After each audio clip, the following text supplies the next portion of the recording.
Olá, tudo bem? Eu sou a professora Karine e eu trabalho com vocês na disciplina de estudo de Libras. E hoje a gente vem aqui, né, nesta aula, falar de um assunto muito importante, nesse contexto da língua brasileira de sinais, tanto no contexto educacional do aluno surdo, quanto no contexto social da pessoa surda, né? A gente já caminhou aí por saber a importância da Libras, o seu reconhecimento, a sua valorização, para a inclusão das pessoas surdas. A gente já participou sobre cultura e identidade surda em algum momento, e hoje nós vamos falar com vocês sobre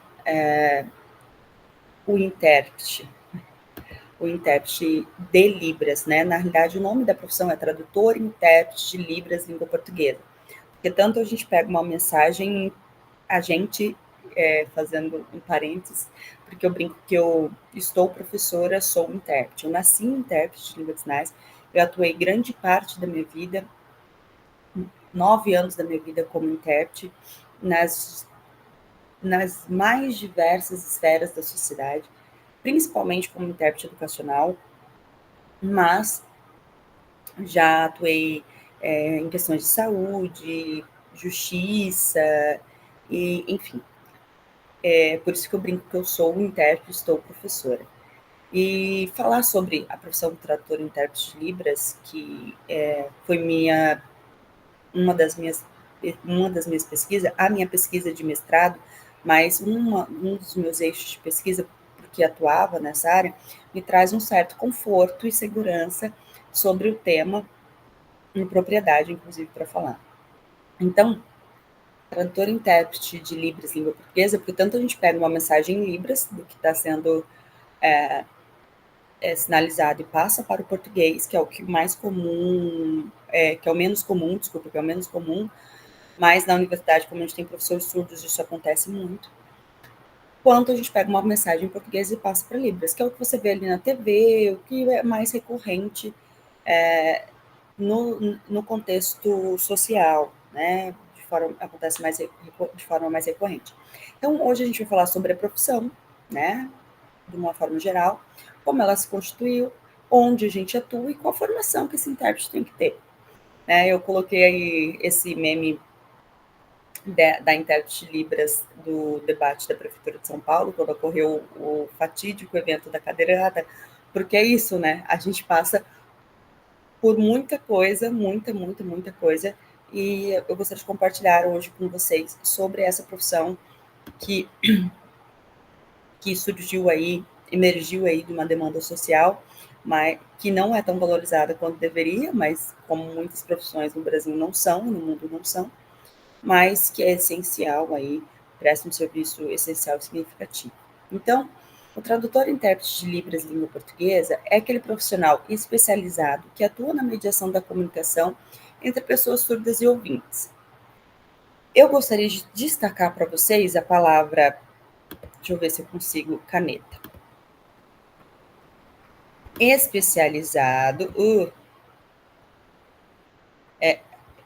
profissional e especializado. Então,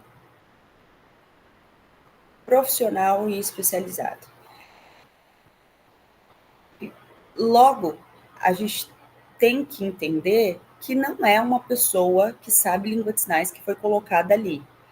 Ah, meu amigo, meu filho é filho de surdo, é amigo de surdo, vai ser colocado ali. Não, ele tem que ser profissional e ele tem que ser especializado para atuar nessa mediação de pessoas surdas e ouvintes, especialmente em comunicações formais. É óbvio que você tem ali um filho de surdo que passou a vida inteira fazendo essa mediação informalmente, mas que não tem a ele imputada a responsabilidade profissional, né? Então, ele utiliza a língua de sinais, que é uma língua gestual espacial, né? Eu gosto de dizer que é uma língua multimodal, como os novos estudos, inclusive na França, já vem dizendo, né?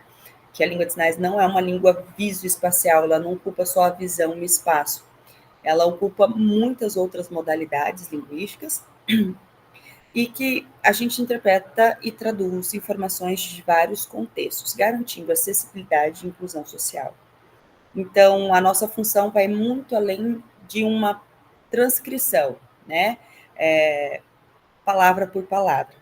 Nós não somos Google Tradutor e por isso até que usar ferramentas de tradução como aqueles robozinhos HandTalk e o Hugo, né, alguns outros, são medidas completamente paliativas, assim como você usar o Google Tradutor para falar uma palavra, uma frase, e ele traduzir ali para outra língua. No caso da língua de sinais, é ainda um pouco mais acentuado por conta das nuances culturais, sociais, que demandam a diferença linguística de povo. Né? Então, o intérprete de língua de sinais, ele não está só entre duas línguas, ele está entre duas modalidades, entre duas culturas, ele está para além dessas fronteiras linguísticas, culturais, sociais, econômicas, e de modalidade. Porque uma coisa é você pegar uma língua como o inglês, que é da mesma modalidade do português, e interpretar, do que pegar a língua brasileira de sinais e interpretar. Né? São línguas de modalidades completamente diferentes. Enquanto a língua portuguesa é linear, a língua de sinais é simultânea, a ordem gramatical é muito inversa, porque uma vem de uma cronologia visual e a outra vem de uma sintaxe estética, que é a língua portuguesa. Então, as diferenças entre as línguas são abissais, elas têm um abismo enorme. E por isso que ele precisa ser profissional e especializado, né? Então, o tradutor-intérprete não pode ser apenas uma pessoa que sabe língua de sinais. E é comum que tenha pessoas que saibam língua de sinais, que saibam muita língua de sinais, mas que não tem competência tradutória, não tem competência interpretativa, competência de transferência. O que isso significa? Ela serve, por exemplo, ser um professor, porque ela sabe o conteúdo. Vamos dar um exemplo de ciências, né? Eu sou formada em biologia, vou dar aula de ciências, então eu sei ciências, eu sei conteúdo e eu sei língua de sinais. Então eu consigo explorar este meu conteúdo, aquilo que eu sei, a minha organização do pensamento e passar ela em língua de sinais, do que mediar uma comunicação de um outro contexto que eu não domino tanto, de de forma rápida para estruturar em outra língua. Bom, só para vocês entenderem como que funciona essa ordem interpretativa, não tradutória, depois a gente fala da tradutória, mas a interpretativa, que é aquela simultânea, que eu vou passar de uma língua para outra simultaneamente, que não acontece nas línguas orais, né? A maioria das interpretações das línguas orais, elas são consecutivas, ou seja, você faz um período, enquanto você está fazendo aquele período, o intérprete está pensando, ele tem um tempinho de pausa para pensar, para ele começar a falar a parte dele. Então, você está acostumado ali, o cara falar hello, good morning, e aí ele parar e o intérprete falar olá, bom dia. Isso é uma consecutiva. O que os intérpretes de língua de sinais fazem é uma interpretação simultânea. Enquanto a mensagem está sendo dita, a gente está fazendo a tradução para a língua de sinais. Então, se a pessoa falasse olá, bom dia, ia ser junto, tá vendo? Então, isso é uma tradução simultânea. Quando isso acontece, a gente recebe a mensagem na língua X. Vamos pegar aí se é uma língua portuguesa. Então, a pessoa tá falando em língua portuguesa e eu tô ouvindo, eu que sou intérprete. Então, eu recebo essa mensagem na língua portuguesa. Eu preciso desprender ela da forma gramatical com que eu recebo, que é a forma gramatical da língua portuguesa, linear, estética, dentro das regras de concordância verbal, nominal, seguindo toda aquela ordem que a gente já conhece. E aí, tirando ela dessa forma, eu preciso colocar ela na forma gramatical da língua de sinais. Ou seja, nessa lógica visual, espacial, multimodal, simultânea, que acontece nas mãos e não mais na boca. E aí eu emito essa mensagem na língua de sinais, na língua Y. Então, eu recebo, eu tiro da forma da X, eu coloco na forma da Y, eu emito a mensagem na forma da Y. Isso acontece de 7 a 11 segundos no cérebro o tempo todo, período por período. Por isso que eu coloquei esse meme desse intérprete do Obama aí, porque tem hora que ele dá um nó mesmo, né? Dá vontade de pegar e dá um nó. E por isso também que a gente precisa trabalhar em revezamento, e a gente vai falar sobre isso mais tarde, por conta da qualidade da interpretação. Você vê aí que é comum que os intérpretes revezem. Então, a gente recebe mensagem, a gente tira da forma, a gente coloca em outra forma, a gente emite mensagem, a gente recebe mensagem. E por isso que a gente sempre está 1 a 2 períodos atrás da mensagem. Então, a pessoa começa com oi, bom dia, você até pode fazer oi, bom dia.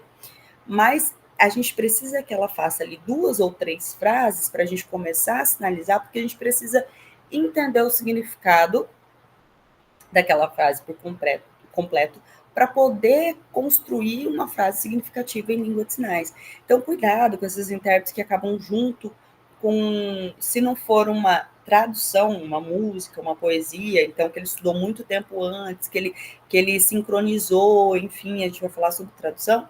Cuidado com esses intérpretes que acabam junto. Até na propaganda da TV, ou acaba um pouquinho antes, porque tem só alguma coisa escrita, ou tem uma coisa escrita e o intérprete ainda está sinalizando, terminando ali a última frase. Prestem atenção nisso. Então, esse é o processo que acontece para que aconteça a tradução. Ficou a marca da caneta aqui. Como que eu tiro a marca? Como que eu volto? Não tem como voltar? Bom, não tem. A borracha, tem a borracha. Vamos apagar a minha. Aí, foi. Bom, como que surgiu, então, a profissão de tradutor, intérprete de Libras? A gente tem os primeiros indícios de alguém fazendo isso de forma formal ali no final dos anos 50. Na realidade, na informalidade, porque não existia a profissão, mas que mediava a comunicação entre surdos e ouvintes em espaços que eram precisos, como espaços religiosos, judiciais, saúde, não mais só dentro de casa, numa compra no mercado ou na escola do filho. Então, essa pessoa ia à sociedade e precisava ali de uma mediação. No final dos anos 50, a gente tem os primeiros indícios de que existia uma pessoa que fazia, mesmo que de forma informal, ou seja, de não profissionalizante, essa mediação. Mas isso surgiu de uma forma muito da filantropia, né? Não só no Brasil, mas no mundo todo. Geralmente essas pessoas ou eram familiares ou amigos de surdo, amigos das famílias de surdos, que sabiam a língua de sinais e iam de uma forma voluntária fazer este serviço ali para ajudar aquele colega, aquela pessoa que conhecia. Um outro campo que baseou a profissão de tradutor e intérprete de língua de sinais foi o campo religioso, né? Quando ele saiu daquele familiar, daquele ciclo de familiar, amigos de surdos, pessoas que estavam ali de alguma forma próxima, que sabiam conversar, que sabiam lidar com essas pessoas de alguma forma, primeiro ele vai para a religião para depois ir para a educação. Então, a educação surge ali no final dos anos 80, a gente está falando de Brasil, tá? No final dos anos 80. Mas o que a gente fala no Brasil, a gente pode aplicar com outra data, esse recorte, essa construção cronológica no mundo todo. Começa na igreja para depois ir para a educação. Então, a educação absorve ali o que da religião, até porque a educação já não pode ser mais filantropia, né? Você não entra numa escola como voluntário para trabalhar ali das 7 da manhã às 11h30 da manhã, interpretando todas as aulas de graça, né? Mas então vamos voltar à filantropia e à religiosidade. A forma religiosa que as pessoas necessitavam de levar o evangelho, né? Seja ele católico, evangélico mesmo, né? Que o Evangelho de Cristo da forma católica, cristã, né, de qualquer denominação, vamos dizer assim, para as pessoas que também não ouviam, e aí essa comunidade religiosa começou a se interessar pela língua de sinais. e aí descobriu-se a língua de sinais, e a religião, as igrejas foram grandes centros de divulgação da língua de sinais. Aqui em Campo Grande, por exemplo, a gente tinha ali no centro da cidade, na 14 de julho, a Dom Bosco, que tinha a pastoral dos surdos muito forte, que ofereciam já no final da década de 80, cursos de Libras para a comunidade. Isso, né? Final da década de 80, ali, 87, já tinha gente, no ano que eu nasci, já tinha gente oferecendo cursos de Libras ali na Pastoral dos Surdos, que ficava na igreja do Dom Bosco ali. Aí, um pouquinho mais para baixo, na 13 de maio, você tinha a primeira igreja batista, que tinha ali algumas pessoas, alguns pastores que sabiam língua de sinais, que desenvolveram a língua de sinais. Tem até o livro de um que ainda é intérprete na rede, a Sônia, que conta a história, né, da língua de sinais, do ministério dela com surdos, das datas, né, como ela aprendeu língua de sinais. E aí é interessante, se vocês tiverem curiosidade, procurar esse livro, que ela vai falar muito desse começo ali na Igreja Batista, no centro, porque os surdos se encontravam na praça, né? E aí era muito próximo geograficamente, e aí aprender língua de sinais com surdos também era uma forma mais fácil. E aí eles se interessaram por levar o evangelho àquela comunidade que ficava ali todos os dias, ou na Barão do Rio Branco, ali na Caixa Econômica Federal, ou na Praça de Coelho. Então, o interesse por essa comunidade, que estava visível no centro da cidade, começou a gerar um evangelismo, né? E aí a igreja se torna uma instituição que eu citei essas duas porque eu conheço, mas a gente sabe que teve a Assembleia de Deus, que teve esse mesmo trabalho, Testemunho de Jeová, eu não sei datar, mas ali, como era um espaço muito próximo dos surdos, ali do centro da cidade, geograficamente era mais estratégico. E ali a gente começou a ter os primeiros cursos de Libras de Campo Grande, que eram específicos para pessoas que queriam evangelizar esses surdos. Né? E para que os surdos viessem para a igreja, fossem acolhidos ali por essas igrejas especificamente. Então, esses intérpretes que trabalhavam na igreja interpretando os cultos, depois que recebia ali o curso de Libras desses surdos, faziam isso como uma forma de troca. Então, a gente aprende língua de sinais e aí a gente fala para você, a gente evangeliza. Essa era a missão, né? Só que, como a demanda social começou a extrapolar, né, a oferta, como a procura estava extrapolando a oferta, esses intérpretes não ficaram só nos cultos, nas missas, nas reuniões religiosas.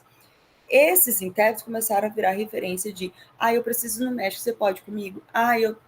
Roubaram minha casa, você pode ir na delegacia comigo fazer um BO? Estou com problema no juizado de menores, eu preciso entrar com pedido de pensão, você vai comigo? Mas porque eles eram mais amigos de religião, amigos de igreja, de comunidade, do que profissionais. Eles sabiam língua de sinais, porque eles interpretavam os cultos, as missas, e aí eles, eu preciso arrumar um emprego, você vai comigo numa entrevista de emprego? E assim começou, de uma forma muito voluntária e filantrópica, também com a ajuda da igreja, não só a formação desses intérpretes com língua de sinais, mas com a atuação deles na sociedade. E é por isso que até hoje as pessoas acreditam que pagar intérprete é uma coisa muito cara, né? Não, mas por que vocês não fazem isso de graça? Como se o intérprete não precisasse comer, pagar o IPTU, IPVA, vestir, pagar a escola dos filhos, né? A gente não precisa, porque as pessoas acham que é um serviço muito caro e que a gente poderia fazer isso de bom coração, afinal de contas, é por uma boa causa.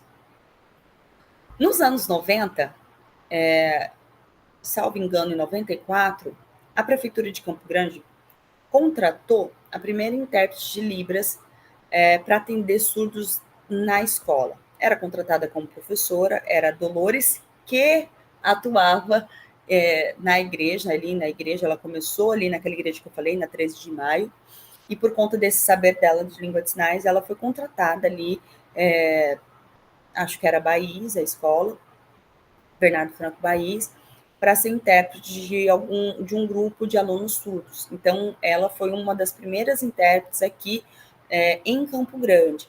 E aí, simultaneamente a isso, a gente tem o Estado começando também, um ano depois, 95, a contratar intérprete ali para o Joaquim Murtinho, para o ADA,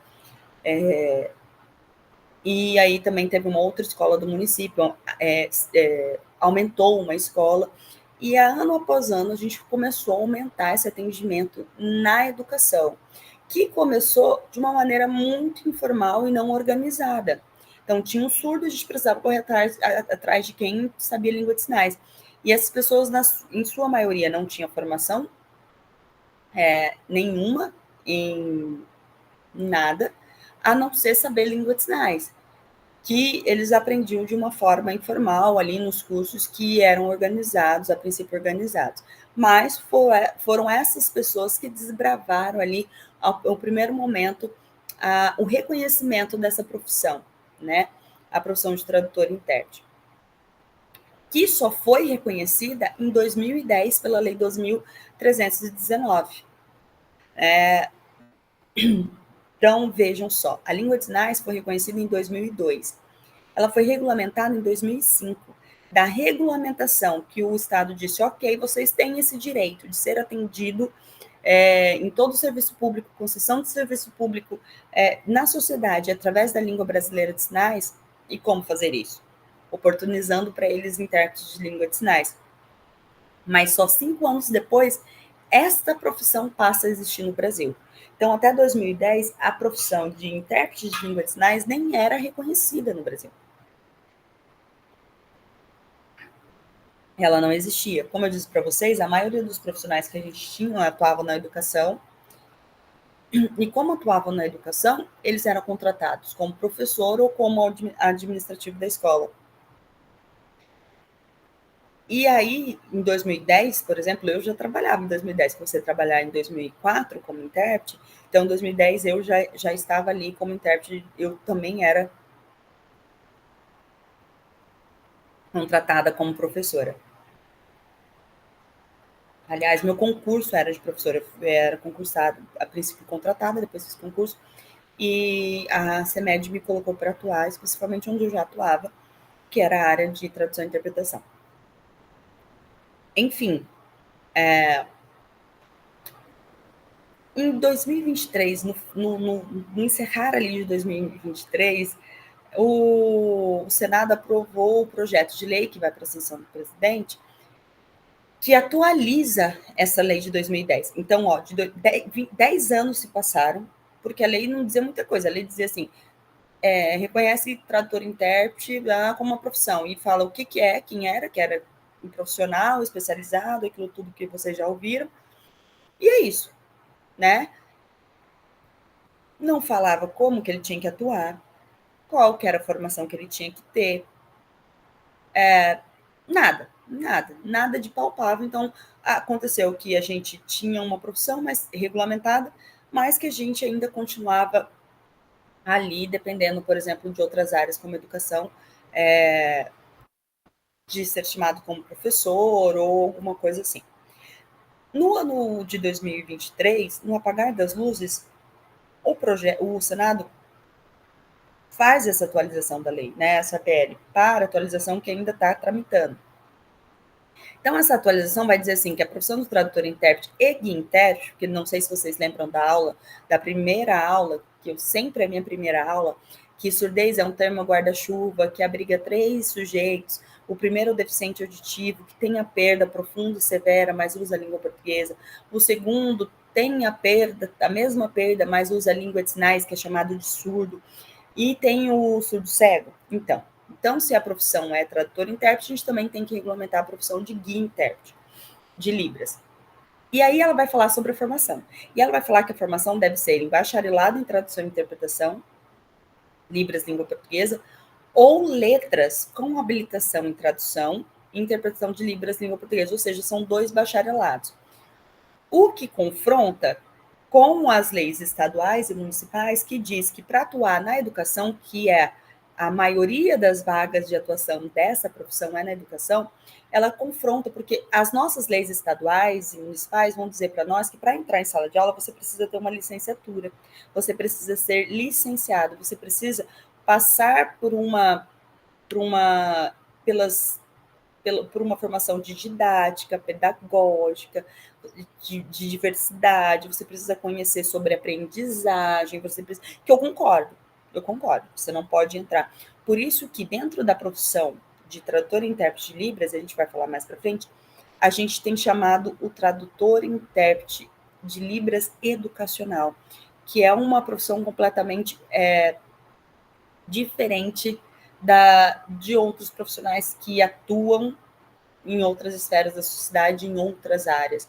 Né? É uma formação específica, mas a lei diz que ele precisa ter a formação em bacharelado para ser tradutor, né? E aí, para atuar na educação, como nós vamos ficar? A educação vai abrigar esses bacharéis? Vamos ver como que isso vai tramitar. Mas já é alguma coisa, tem uma formação específica ali, porque como que eu vou ser profissional especializado se a lei não me fala qual que é a formação que eu tenho que, por exemplo, fazer um concurso público? O que eu exijo lá na hora de fazer o concurso público? Que formação? Então, agora nós temos a formação. A formação tem que ser bacharelado em letras libras ou letras com habilitação em tradução e interpretação. Aí a lei, como ela não pode retroagir para prejudicar, ela diz assim, que os detentores dos cursos técnicos de especialização com carga horária de 360 horas poderão atuar. A proposta ainda estabelece uma jornada de trabalho de 6 horas e o revezamento, que é o que eu disse para vocês no slide anterior. Bom, falando sobre a especialização, o decreto 5626 já falava sobre a formação do intérprete de Libras. E aí, ele tinha instituído o ProLibras. O que era o ProLibras?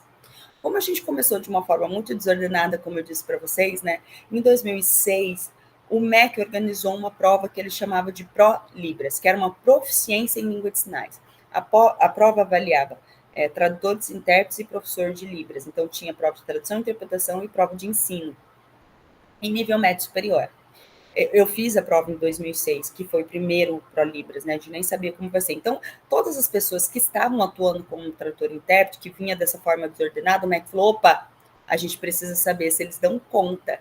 Então, a gente vai fazer uma prova, se eles passarem, eles recebem um certificado de intérprete. E aí só pode atuar quem tivesse certificado de intérprete, que foi o que aconteceu, né? Então, eles fizeram essa prova em 2006 até 2009, se não me engano. A gente teve essa prova, foram acontecendo todos os anos, em médio superior e em tradução e interpretação. Eu fiz em médio, porque na época eu só tinha ensino médio, eu estava cursando a faculdade, depois fiz superior e fiz ensino superior. Eu tenho os 3 ProLibras, que era uma prova, primeiro, teórica sobre língua de sinais, que era feito sinalizando, você via um vídeo e marcava na prova o gabarito, né? As perguntas eram sinalizadas. E depois você fazia a prática, que era um surdo sinalizando e você passava para a língua portuguesa a história. E depois a gente ouvia um áudio sinalizado. E ali o MEC dizia que eu estava apto com a nota 7, 8, 9 ou 10 e mandava para minha casa um certificado de proficiência em língua de sinais e eu podia atuar. Né? Então, é isso que me habilitava como profissional intérprete. Então, não era só saber Libras, eu podia saber Libras, mas eu tinha que ter a certificação. Algumas secretarias de educação, as que eu atuei, tanto a CEMED como a SED, fizeram provas de avaliação, que eram aquelas pessoas que não conseguiam alcançar o ProLibras, mas a gente tinha uma demanda que precisava colocar intérprete, a gente fazia uma outra prova mais simplificada e avaliava essas pessoas com fundamental e médio, tá? Para encaminhá-las para a escola. Que também era uma alternativa do decreto 5626. A outra alternativa do decreto 5626 era que, se eu tivesse uma pós-graduação em tradução e interpretação de Libras, ela substituía o ProLibras, então não precisava do ProLibras, eu tinha que ter a pós-graduação de 360 horas. E isso foi mantido na PL. Só que a gente não tinha jornada de trabalho de 6 horas, né? Então, todos os concursos públicos anteriores são de 40 horas, inclusive os da Universidade Federal, os intérpretes são 40 horas, e aí com essa mudança eu não sei como vai ficar, e o revezamento, né, que é por conta da qualidade de interpretação. Como naquele slide eu disse que isso acontece de 7 a 10 segundos o tempo todo enquanto você está sinalizando, e fundamentalmente você está usando ali muitas partes do seu cérebro cognitivas para fazer essa interpretação, além de motor, então é físico e cognitivo, isso acaba cansando e comprometendo a qualidade da interpretação após de 20 a 30 minutos. Começa a cair a qualidade da interpretação, até porque você vai fazendo essa transposição o tempo todo. Uma hora você vai estar falando o que a gente chama de português librado ou librando português. A gente não sabe o que a gente está fazendo mais, começa a fazer o que eu coloquei lá no meme. Dá nó mesmo na nossa cabeça. Por isso, a gente precisa de um revezamento, para a gente tanto descansar braços, motor, né, porque trabalha com toda a parte facial, e descansar mente cognitivamente para a gente poder voltar a fazer esse trabalho daqui a 20, 30 minutos, tá? Para não comprometer a qualidade do que está sendo passado. Bom, a legislação que a gente tem atual é isso. Mas, Karine, como que eu formo, então, um tradutor e intérprete de língua de sinais? É uma formação muito específica. Como eu já disse para vocês no slide anterior, você tem ali os cursos de letras com habilitação e interpretação em Libras, e você tem os cursos de letras Libras. Essas seriam as duas faculdades que formam intérpretes, só essas duas que nós temos no Brasil.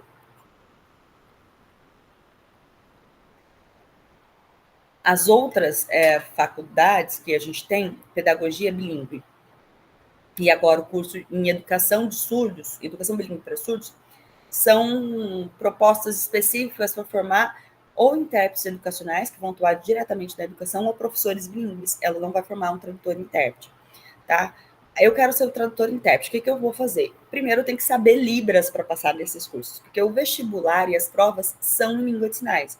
Então, teoricamente, sobre língua de sinais, né? Tem uma parte específica, você vai fazer português lá, como você vai fazer o vestibular, mas a parte específica de língua de sinais, ou você vai ter que apresentar o certificado, ou você vai ter que apresentar a proficiência, ou você vai fazer a prova em Libras, que é, como eu disse que era do ProLibras, é um vídeo com as questão 1, e aí ele sinaliza a questão, a alternativa, você vai pensar e marcar lá.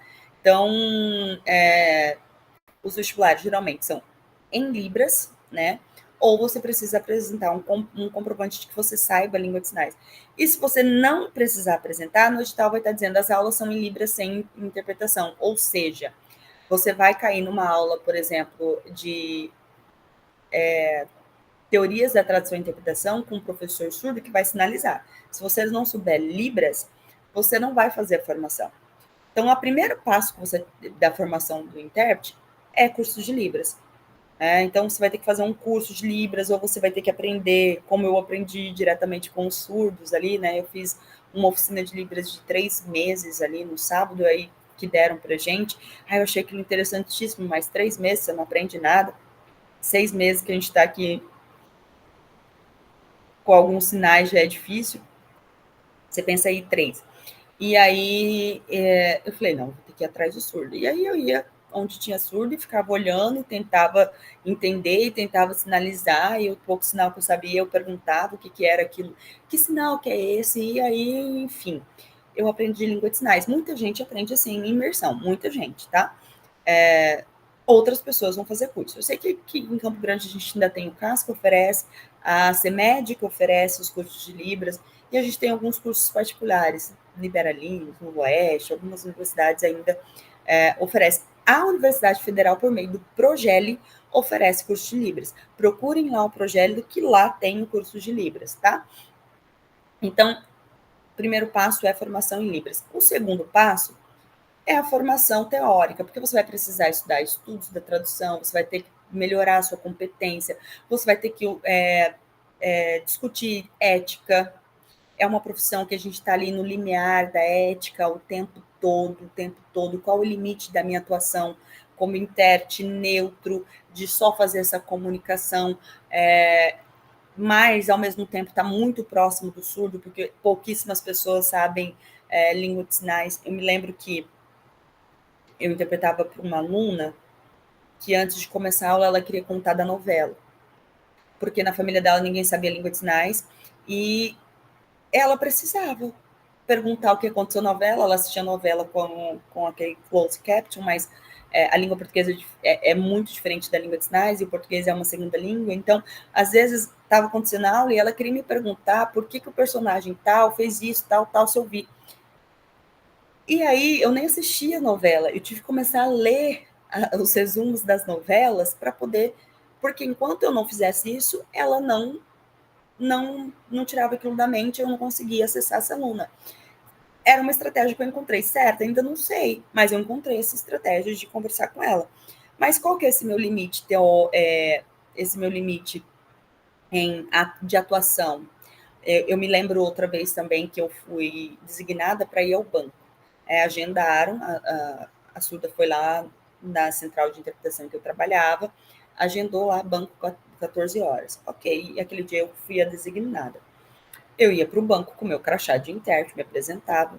Olá, eu sou a intérprete que vim te acompanhar. Ok? Me apresentava também para o atendente e começava o atendimento. E eu me lembro que essa pessoa em questão, ela foi resolver um problema sobre um débito na conta, tal, que ela não tinha feito, tal. E ela resolveu o problema, foi um problema bem simples de resolver.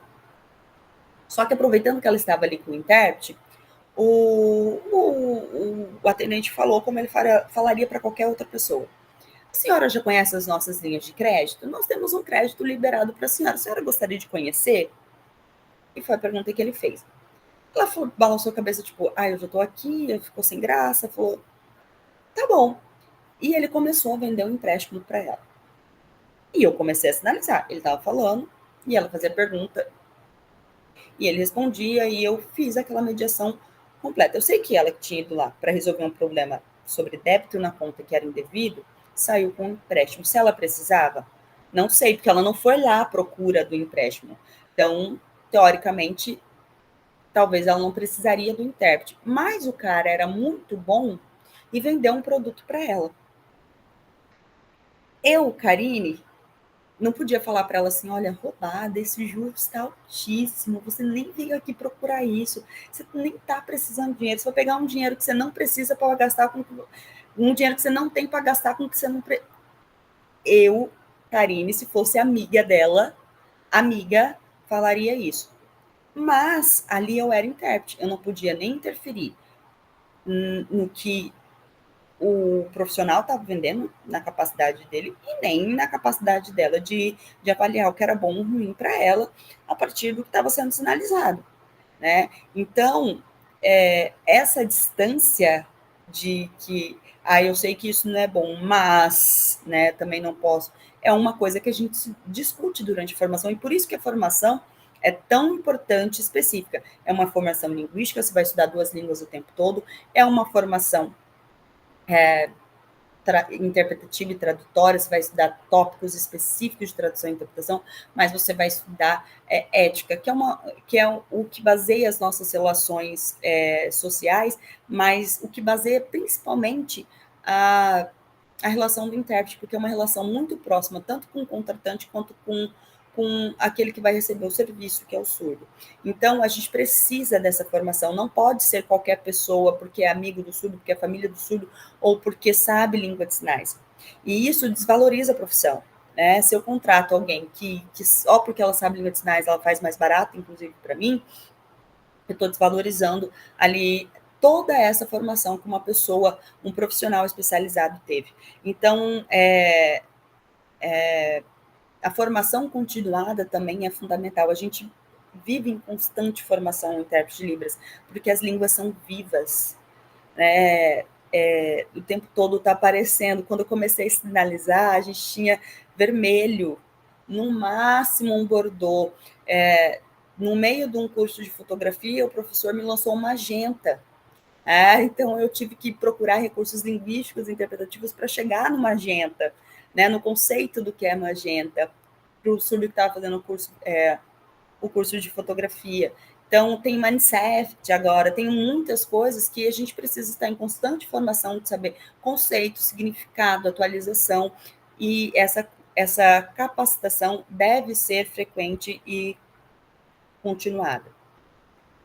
Enfim, então, na formação, como eu disse para vocês, a gente tem a formação linguística, que desenvolve as duas línguas, especificamente por ser de modalidades diferentes. A gente trabalha cultura, a gente tem que estudar muita cultura surda, né? Cultura visual, trabalhar a nossa capacidade de transferência de cultura, não só de transferência linguística. A gente trabalha, né, a competência da transferência linguística, que é conseguir em tempo hábil fazer essa transferência de uma língua para outra, todo aquele processo que eu falei para vocês de receber, desverbalizar, colocar na forma e reverbalizar, é um processo de transferência que a gente tem que estudar, e isso é trabalhado em laboratórios exaustivamente na formação do intérprete, por isso que a formação precisa ter, e a gente tem uma formação motora e visual, treinos visuais, para a gente ser capaz aí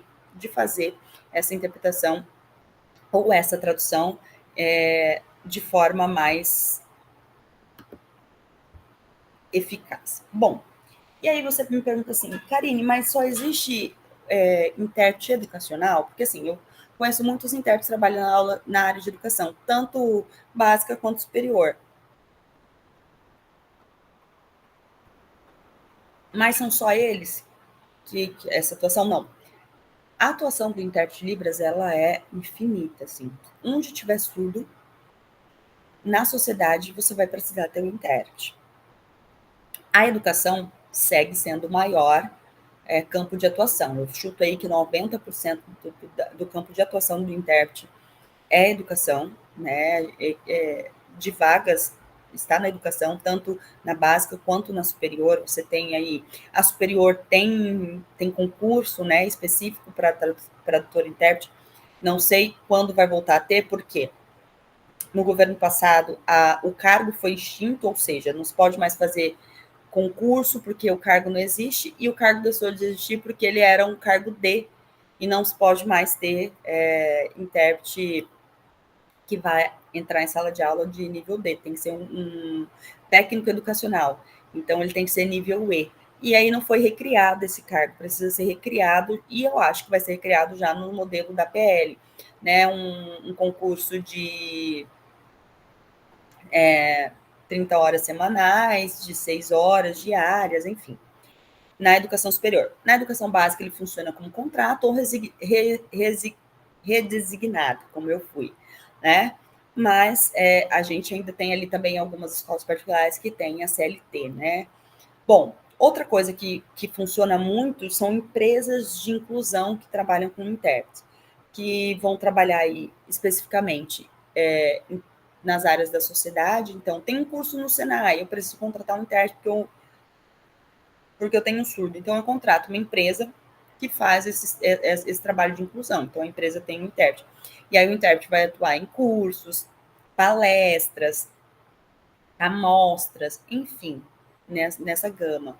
Aí, concurso público, porque a prova está em português, você pode ter, o surdo tem o direito de ter a sinalização da prova. Eu já trabalhei muito em concurso público, então você é contratado ali para fazer a tradução a interpretação a tradução da prova, né, que é texto escrito para a língua de sinais. E isso é tradução, é trabalhar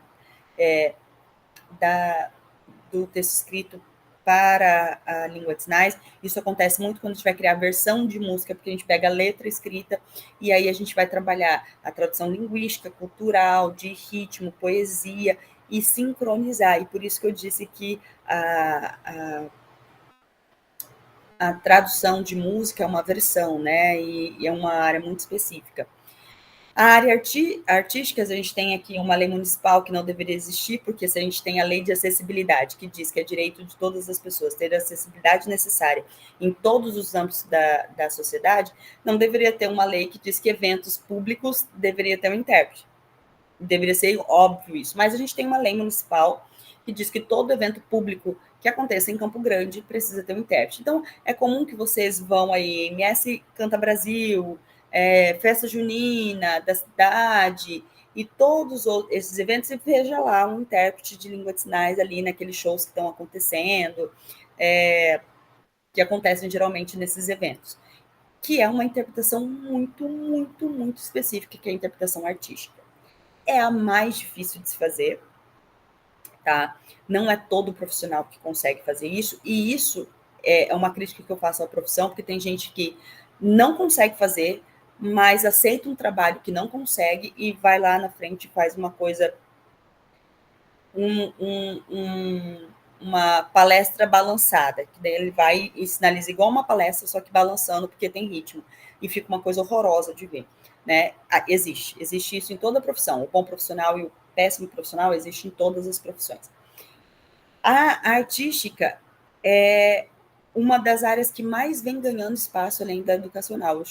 Eu acho ali que essa atuação, você já tem aí 5% da demanda de toda tradução e interpretação que a gente tem para atuação no campo de trabalho. Aqui em Campo Grande a gente tem visto muito isso aumentar. Tinha circo que tinha intérprete em Campo Grande, lá na Moreninha esses dias. Eu achei aquilo fantástico, né? Você pode levar o seu filho surdo num circo, que nem é um circo grande, é um circo pequeno, mas que está oferecendo esse serviço. Palestras sobre autismo que teve no Sinai, que veio a Letícia Sabatella de intérprete, enfim. A gente está vendo isso de uma forma muito maior acontecer em Campo Grande. Existem duas empresas aqui, que eu não vou citar o nome porque eu só lembro de uma, então eu não quero fazer propaganda só para uma, que tem atuado nessa frente e tem crescido muito esse campo de trabalho. Tanto no Brasil, eu fui, por exemplo, em São Paulo, e no prédio do Sesc da Paulista tinha uma mostra de arte e tinha intérprete. Todas as explicações, todos os layouts das obras, os materiais, tudo era sinalizado. Então, você vê que o campo da arte está... o show do Coldplay não tinha projeção do intérprete em tempo real no telão.